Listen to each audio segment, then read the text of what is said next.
Welcome back to Cali X Boxing 2.0. Like, sub, hit those alerts.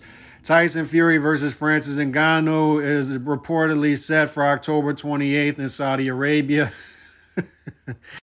And this is a big win for the crossover heads, a big win for people who like to see famous dudes do stuff that doesn't make sense against each other. It's a big win for people who want to see who's better between the boxer versus the non-boxer at boxing.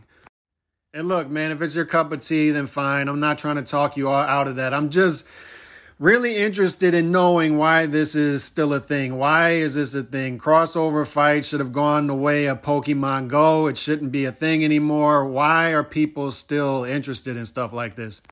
Does Francis Ngannou get to throw a kick, a hammer fist? Does he get to tackle Tyson Fury? No, it's under the regular rules of boxing. So we got a guy who's 0-0 in boxing. But I've been assured he has some amateur experience and some sparring experience in the gym. So that will be good enough to take on the heavyweight champion of the world. But he can't do any of those things. And it's a boxing match. But I've been assured that they're going to stand in the middle of the ring and go toe-to-toe, and it's going to be a war. Yeah, okay.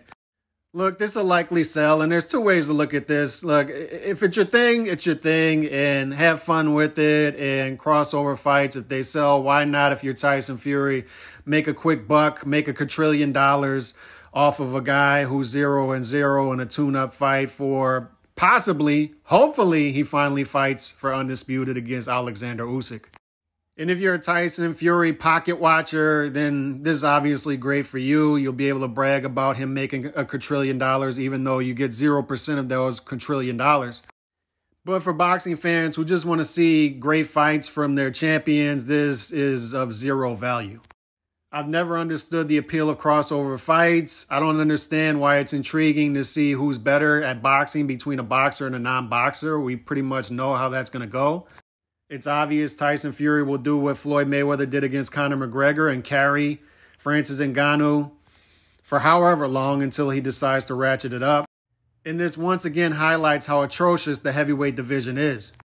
Seriously, the people who have been comparing this crop of heavyweights to the great heavyweights of previous eras and saying that this is a great heavyweight era, you need to go hide under a rock. You need to be stoned to death. It's embarrassing. That was an embarrassing take. It always was. The most interesting thing going on in the heavyweight division in 2023 is Joe Joyce versus Zhilei Zhang in the rematch. That's it. And for the people who think that Francis Ngannou can somehow be competitive in this fight, like the people who thought Conor McGregor could be competitive against Floyd Mayweather, I have some land in Antarctica I would love to sell you. Pick number 150 according to BoxRec at the heavyweight division, and I would pick that guy to style on Francis Ngannou. How is a guy who's never fought a competitive boxing match going to set up punches against anybody, much less one of the heavyweight champions? This is just sleazy business, but it would likely sell, let's be honest. Good for Tyson Fury for making $1 gazillion against a guy who's never boxed a day in his life. It's just not interesting to me, though. It just isn't me. I'm out. One of the reasons I value Canelo Alvarez is he's 63 fights in, 18 years into his career, and you still get the feeling that crossover fights like this are beneath him.